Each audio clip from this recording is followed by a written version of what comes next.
లేదా బాగా చదువుకోరా, రాత్రిపూట వెళ్ళి ఇంటికి రారా, ఇలాంటివన్నీ చెప్పినప్పుడు మా నాన్న ఏంటి బాగా నసదొబ్బుతున్నాడు, చేదస్తాం అనుకుంటాను, మా నాన్నకి సరిగ్గా తెలియదు అనుకుంటా బతకటం, అందుకని ఇలా అయిపోయాడు అనుకుంటాడు.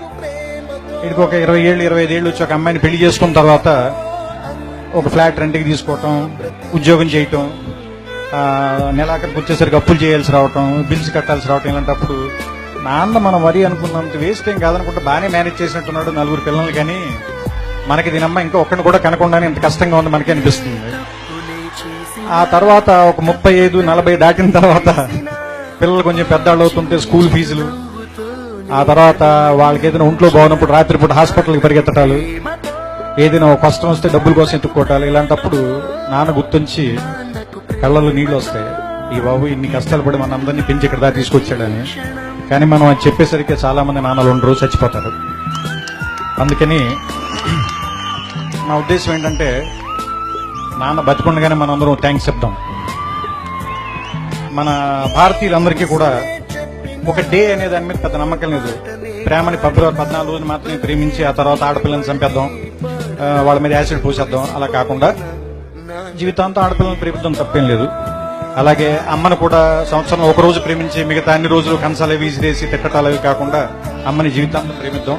అలాగే నాన్నను కూడా ప్రపంచంలో సంవత్సరంలో 365 రోజులు ఒక రోజు కాకుండా 365 రోజులు గుర్తు తెచ్చుకున్నాం. అంటే నా ఉద్దేశం it's an vote to father.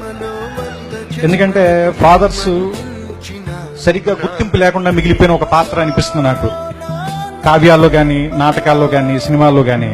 అంటే అమ్మని డ్రమటైజ్ చేసినంతగా మనం ఫాదర్ ని ప్రపంచం ముందుకు ఎక్కువ చూపించలేకపోయామా అని అనిపిస్తుంది. కానీ ఫాదర్ నుంచే కదా మనం వారసత్వం కూడా తీసుకుంటాం. ఫాదర్ ఇచ్చే డబ్బులు కాదు, ఫాదర్ ఇచ్చే పేరుని తీసుకుని ముందుకెళ్తాం. ఫలానా వాళ్ళ అబ్బాయి ఇతను, ఫలానా వాళ్ళ మనవడు ఇతను, లేదా ఫలానా ఫ్యామిలీ నుంచి వచ్చాడు ఇతను. సో అంటే ఫాదర్ దగ్గర నుంచి మనం ఇన్ని తీసుకున్నప్పుడు, ఫాదర్ దగ్గర నుంచి మనం సంస్కారం తీసుకున్నప్పుడు ఫాదర్కి తిరిగి మనం ఏమి ఇవ్వగలం? కృతజ్ఞత. ఫాదర్ కృతజ్ఞత కోరి మనం పెంచడు కదా, మరి ఏమిద్దాం? ఒక జ్ఞాపకంగా గుర్తుపెట్టుకున్నాం, మర్చిపోతాం.